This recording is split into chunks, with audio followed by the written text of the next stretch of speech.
Lance won't be playing for the rest of the season, so we're mindful of his mental health issue, and it's something that he'll need to be addressed, and that's his main priority, to get that right. In 2015, footballer Buddy Franklin pulled out of the AFL finals to focus on his mental health.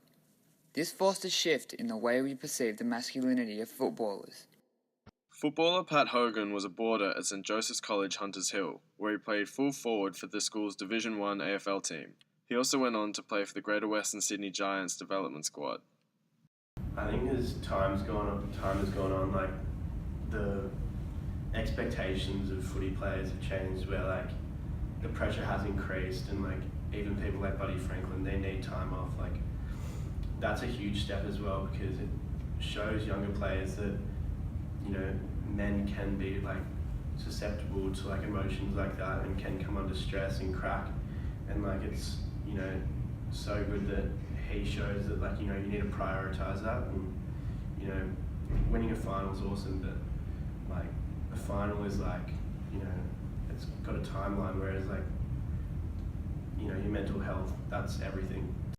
In 1997, Professor Tom Morden wrote the book Altered Mates, which dissected the state of Australian masculinity at that time. It seems to me every generation, or maybe every 20 years, you know, we discover or rediscover the crisis of masculinity. When I wrote my book about men and masculinity back in the late 90s, we were talking about a crisis of masculinity then, and, you know, that was coming from a range of different directions. History can repeat itself, however, for different reasons. At this time, the masculinity crisis refers to the vulnerability and emotional expression of men.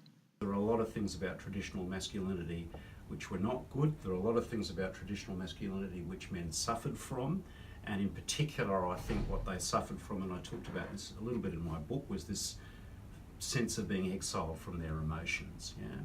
And I actually think that is something that men have gained over the last 20 years since I wrote that book. My observation is that a younger generation of men now is more in touch with their emotions, and certainly more able to talk about what's going on for them to both their male and female friends. And that's the most important thing. It's not bottling it all up inside, it's actually talking about what's going on for you and knowing that you're, you know, not going to be judged when you do that. And that's a really positive development.